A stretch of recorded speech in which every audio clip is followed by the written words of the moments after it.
नमस्कार दोस्तों। एक प्राइमरी स्कूल की टीचर थी जो बेहद ही खूबसूरत थी। उसका पति नहीं था, पति का देहांत हो चुका था। केवल एक बेटी और दामाद थे। जो दामाद था वो एक नंबर का नालायक था, कोई काम धंधा करता नहीं था। और जो महिला थी उसे पैसा दिया करती थी, और जब भी उसकी जरूरत होती थी तो वो अपने घर पर जो है उसे बुला लेती थी। और उसका जो दामाद था वो बहुत ही हैंडसम और स्मार्ट था, जिस वजह से उसका दिल उसके दामाद के साथ ही लग चुका था। और जब भी वो घर पर आती थी तो वह महिला उसके कमरे में चली जाती थी। और दोस्तों वो अपना कार्यक्रम करके अपनी ज़रूरत को पूरा कर लेती थी। और जो दामाद था वह भी पैसे के लालच में आ जाता था, क्योंकि जब भी उसको पैसे की जो है ज़रूरत पड़ती थी तो जो महिला थी उसे दे दिया करती थी। उसके पास पैसे का तो कोई कमी नहीं थी। फिर दोस्तों इसी तरह से जो है एक दिन के बाद रात के समय में जो महिला थी वो अपने दामाद के कमरे में जाती है। और जाने के बाद दोस्तों जो दामाद था वह सामने से 2 बार खेलता है, और खेलने के बाद जब वो थक जाता है तो महिला कहती है कि दामाद जी, अभी तो मेरा मन जो है भरा नहीं है, इसलिए एक बार आप पीछे से खेल लीजिए। उसके बाद दोस्तों जो दामाद था वो अपनी सास के साथ कुछ ऐसा काम कर देता है जिसके बाद वो महिला 3 दिनों के लिए हॉस्पिटल में एडमिट हो जाती है। तो दोस्तों आखिरकार कौन सा ऐसा काम कर देता है, यदि आप लोग इस कहानी के पूरे घटनाक्रम के विषय में जानना चाहते हैं तो आप जो है मेरे साथ बने रहिए। तो नमस्कार दोस्तों, एक बेहद ही खूबसूरत महिला थी जिसका नाम रेखा था। रेखा का पति नहीं था, पति का देहांत हो चुका था। केवल एक बेटी थी जिसकी शादी वो पहले ही कर चुकी थी जब उसका पति जीवित था। और जो उसका दामाद था उसका नाम अमित था। अमित एक नंबर का नालायक घटिया इंसान था, किसी काम काज का नहीं था, पूरे दिन अपने आवारा दोस्तों के साथ घूमता फिरता रहता था। लेकिन बहुत ही हैंडसम और स्मार्ट था, जिस वजह से रेखा का दिल अपने दामाद जो है अमित पर आ चुका था। और जो रेखा थी वो एक प्राइमरी स्कूल की टीचर थी, बच्चों को शिक्षा पढ़ाया लिखाया करती थी, लेकिन बहुत ही जो है रंगीन मिजाजी और सही महिला थी। कभी भी वो किसी जो है स्मार्ट लड़के को देखती थी तो उसको बहुत जल्द आकर्षित हो जाती थी। और जिस स्कूल में वो प्रतिदिन पढ़ाने के लिए जाती थी उस स्कूल के जितने भी टीचर थे सभी टीचरों के साथ उसका रिश्ता था। जब कभी भी उसका दिल करता था तो उन टीचरों को रात के समय में जो है अपने घर पर बुला लिया करती थी, और अपनी सारी ज़रूरतों को पूरा कर लेती थी। और अपने पास एक 4 चक्के की गाड़ी भी रखी हुई थी, जिस गाड़ी से वो प्रतिदिन स्कूल मतलब डेली स्कूल आया जाया करती थी। और उस गाड़ी का जो ड्राइवर था उसको वह सेटिंग कर चुकी थी। अब जब कभी भी उसे कोई लड़का नहीं मिलता था तो अपने ड्राइवर को ही रात में अपने कमरे में बुला लेती थी। और जब कभी भी उसके दामाद को पैसे की ज़रूरत पड़ती थी तो अपनी सास से जो है बिना संकोच किए मांग लिया करता था, क्योंकि जो रेखा थी उसके पास तो पैसे की कोई कमी नहीं थी। और जब भी दोस्तों अमित को पैसे की ज़रूरत पड़ जाती तो वो इसी तरह से मांग लिया करता था, और अपने सास के पैसों की मौज मस्ती किया करता था। रात रात भर अपने दोस्तों के साथ पार्टी सार्टी करता था। और जब घर पर आता था तो अपने पति के साथ ही जो है बहुत अप्राकृतिक तरीके से व्यवहार करता था। बेचारी सह नहीं पाती थी। वह कितने बार अपनी माँ रेखा के पास फ़ोन करके जो है बता चुकी थी कि उसका जो दामाद है वो उसे बुरी तरह से परेशान करता है। लेकिन रेखा जो थी वो जानबूझकर अपने दामाद को डांटती या समझाती नहीं थी, क्योंकि वो अपने दामाद को पसंद करती थी और अपनी ज़रूरत भी जो है पूरा करती थी। दोस्तों एक दिन की बात है, जो रेखा थी वो अपने दामाद के पास रात में जो है फ़ोन कॉल करती है। और कॉल करके कहती है कि दामाद जी, जो है आजकल मेरा जो है मन नहीं लग रहा, इसलिए सोच रही हूँ कि कल आप जो है मेरे घर पर आ जाइए।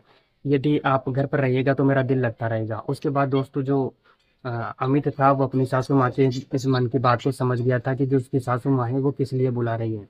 और दोस्तों कहीं ना कहीं जो अमित था उसे अपनी पत्नी से अच्छा उसकी सास भी लगती थी, जिस वजह से दोस्तों अपनी सास की ओर बहुत ज़्यादा आकर्षित हो जाता था। और जो सास थी वह काफ़ी समझदार और अनुभवी भी थी। उसे बोलना नहीं पड़ता था कि किस तरह से कोई काम होता है, वह सब कुछ समझ जाती थी। फिर दोस्तों उसके बाद जब सुबह होता था तो जो अमित था वह अपने ससुराल आता है, और आने के बाद दोस्तों जब रेखा अपने दामाद से मिलती थी तो वो बहुत खुश हो जाती है। फिर दोस्तों वो मार्केट जाकर बहुत अच्छी चीज़ें खाने के लिए लाती है और अमित को देती है। अमित कहता है कि सासू माँ मैं तो जो है घर से भरपेट खाकर आया हूँ, इसलिए अभी नहीं खाऊंगा, रात को मैं खाना खा लूंगा। फिर जो रेखा थी अपने दामाद की बात वो बिल्कुल सटीक समझ जाती है कि उसका दामाद क्या कहना चाहता है। फिर दोस्तों जब रात होती है तो जो रेखा थी वो चुपके से अपने दामाद के यानी कि अमित के कमरे में चली जाती है। और जाने के बाद दोस्तों अपने दामाद के साथ कार्यक्रम करने के लिए बोलती है। तो अमित कहता है कि सासू माँ, कार्यक्रम और मनोरंजन तो बाद में होता रहेगा, लेकिन मुझे फिलहाल में जो है 5 लाख की जरूरत है। उसके बाद दोस्तों जो रेखा थी वो अमित को कहती है कि देखिए दामाद जी, पैसे की तो जो है मेरे पास कोई कमी नहीं है, इसलिए मैं आपको 5 लाख कल सुबह में दे दूंगी, लेकिन अभी मेरी जरूरत को पूरा कीजिए। फिर दोस्तों उसके बाद जो अमित था वह रेखा को बेड पर लेटने के लिए बोलता है। और जैसे ही वो लेटती है तो दोस्तों वो सीधा हिलाने लगता है। उसके बाद दोस्तों वे लोग पूरी रात अपना कार्यक्रम करते रहते हैं, और दोस्तों सुबह होते ही जो रेखा थी उसकी सारी ज़रूरतें वो इच्छाएं पूरी हो जाती है। उसके बाद जो रेखा थी वो अपने दामाद अमित को कहती है कि दामाद जी देखिए, आप इतने दिनों के बाद घर पर आए हैं, इसलिए जाने की क्या जल्दी है, 2-4 दिन मेरे घर पर रुक कर जाइए, फिर चले जाना। और अब मैं अपनी बेटी को फ़ोन कॉल करके बोल देती हूँ कि वह जो है घर पर नहीं जाएगी।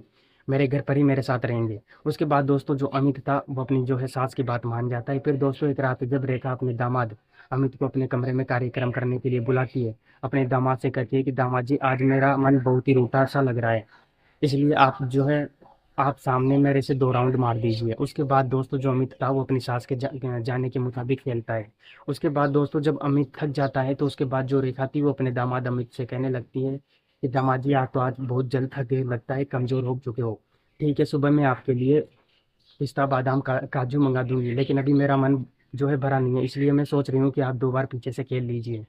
फिर दोस्तों उसके बाद वो अपने सास निर्मला की बात मानकर 2 बार पीछे की ओर खेलने लगता है। उतने में दोस्तों जो रेखा थी उसकी हालत एकदम पंचर हो जाती है।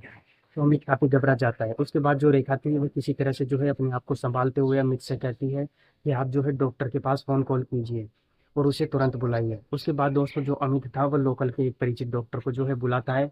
उसके बाद जब डॉक्टर आता है और जब रेखा का जो है वो चेकअप करता है तो दोस्तों वो दंग रह जाता है। फिर जब वो अमित से कहता है कि मतलब संतोष इन्हें जो है हॉस्पिटल में एडमिट करना पड़ेगा, यहाँ पर कोई व्यवस्था नहीं है, क्योंकि जो किसी इसके साथ इस प्रकार का काम किया है वो बहुत ही घटिया और नीच काम किया है, इसलिए पुलिस केस बनता है। उसके बाद दोस्तों जो अमित था पुलिस का नाम सुनते ही जो है कांपने लगता है। फिर दोस्तों वो डॉक्टर की मदद मांगता है। उसके बाद जो डॉक्टर था वो अमित की जो है मदद करता है और एक अपने ही परिचित जो है हॉस्पिटल में रेखा को एडमिट करने के लिए कहता है। फिर दोस्तों जो अमित था वो अपनी सास को डॉक्टर के कहे गए हॉस्पिटल में ले जाकर एडमिट कर देता है। उसके बाद दोस्तों वहाँ के डॉक्टर लोग थे वे लोग रेखा का इलाज करते हैं और लगभग 3 दिनों के बाद जब निर्मला निर्मला को होश आता है तो दोस्तों जो रेखा थी वो अपने दामाद से कहती है कि दामाद जी आज के बाद आप मुझसे बात मत कीजिए। उसके बाद दोस्तों जो अमित था वो अपने साथ रेखा से कहने लगता है कि मैंने तो मना किया था, लेकिन आप मानने वाली कहाँ थी, आप तो मेरे बारे में पता ही है। फिर दोस्तों उसके बाद जो रेखा की बेटी थी उसे भी किसी तरह से पता चल जाता है कि वह भी जो है अपनी माँ से मिलने के लिए हॉस्पिटल में आती है। जब आती है तो अपनी माँ की हालत देखकर वो भी घबरा जाती है, पूछने लगती है कि संतोष की माँ को जो है क्या हो गया अचानक से। लेकिन दोस्तों रेखा जो है अपनी बेटी की कुछ नहीं बताती, लेकिन जो बाद में जो अमित की पत्नी थी उसे मालूम चल जाता है कि सास और जो दामाद है उनके रिश्ते थोड़े अटपटे से हैं, तो वो रिश्तों के बारे में जान जाती है। दोस्तों जब ये सब बात मालूम होती है तो अपने पति जो है उसका जो पति था अमित उससे कहने लगती है कि ऐसे काम जो है तुम्हें नहीं करना चाहिए था। अमित था वो सारी बात बता देता है। उसके बाद दोस्तों जो अमित की पत्नी थी वाइफ थी वह सब कुछ समझ जाती है, काफ़ी समझदार थी। उसके बाद वह अपने पति को बोलती है कि आज के बाद जो है 1 रुपया भी नहीं लूंगी मैं और ना ही आपको ससुराल जाना है। उसके बाद दोस्तों जो रेखा थी उसे हॉस्पिटल से डिस्चार्ज कर दिया गया था। इसके बाद वो घर आई। घर आने के बाद लगभग 2-3 महीने तक वो बेड बिस्तर पर रही। फिर दोस्तों जब धीरे धीरे उसके हालात सुधरने लगे उसके बाद वो अपना स्कूल भी आने जाने लगी। जो इससे पहले वो काम करती थी वो सारा काम छोड़ दिया और फिर दोस्तों जो अमित था वो भी अपनी सास रेखा से जो है फ़ोन पर बातें करना छोड़ दिया। ऐसा ही जो है पैसा भी नहीं मांगता था और दोस्तों जो कहानी थी आज की वो बस यहीं तक थी। तो दोस्तों इस कहानी को सुनाने का मेरा उद्देश्य किसी का दिल दुखाना नहीं था, आप लोगों को सतर्क और जागरूक करना था। मिलते हैं किसी अच्छी कहानी के साथ, तब तक के लिए दोस्तों जय हिंद, वंदे मातरम।